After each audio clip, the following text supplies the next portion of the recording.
Hello and welcome back to my channel. Today is day 46 of the Geography GCSE Revision countdown, and today we are thinking about glacial erosional landforms. So let's go. What are distinctive landforms of glacial erosion?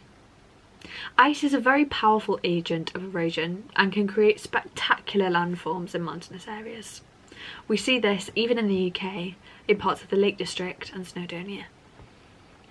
Corries. Corries, also known as cirques or combes, are large hollowed out depressions found in the upper slopes of glacial valleys. They are characterised by a steep back, a wall and a raised lip at the front. A corrie may contain a lake called a tarn. Snow accumulates in a hollow on a hillside. Nivation, a snow-related process such as freeze-thaw weathering, meltwater and slumping. This enlarges the hollow, allowing more snow to collect. Gradually the snow turns to ice and a small corrie glacier is formed. Through rotational slip, which we talked about yesterday, the glacier abrades or scoops out an over-deepened hollow, similar to an ice cream scoop. It scoops it out and erodes it. Reduced erosion at the front of the corrie, due to the ices being thinner there and therefore less erosive, forms a bit of a lip at the front. Sometimes a moraine may be deposited here, and a tarn or corrie lake may form at the bottom of a corrie. Arêtes and pyramidal peaks. An arête is a knife-edged ridge, often found at the back of a corrie or separating two glaciated valleys. They are often extremely narrow and popular with hill walkers, although strong winds can make them very dangerous. A typical arête forms when erosion in two back-to-back corries causes the land in between to become much narrower. If three or more corries have formed on a mountain, erosion may lead to the formation of a single peak rather than a ridge. This feature is called a pyramidal peak. Glacial valley landforms. Most glacial valleys flow along pre-existing river valleys.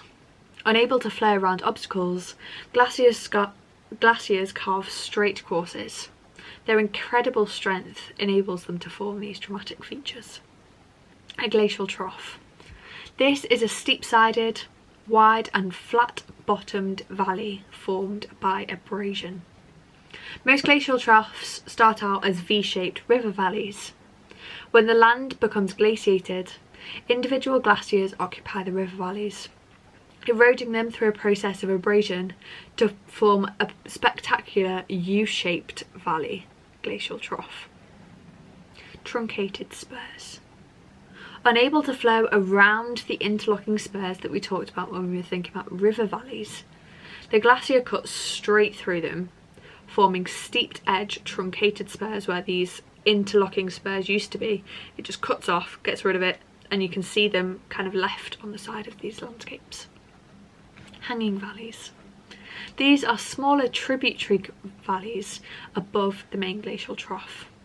Smaller glaciers in these valleys were unable to erode down at the same level of the main glacier. Today they're often marked by spectacular waterfalls. Ribbon lakes. These are long, narrow lakes, often tens of metres deep. Most ribbon lakes are the result of severe erosion of the glacial trough. This happens when the ice becomes thicker after a tributary glacier has joined, or where a weaker band of rock has been eroded more easily. Sometimes a shallow ribbon lake may form in a glacial trough behind a dam of deposited moraine. So that is everything for today's video. I do hope this has been useful. Please do subscribe down below, and I will see you at 7 AM tomorrow for the next one. Bye guys.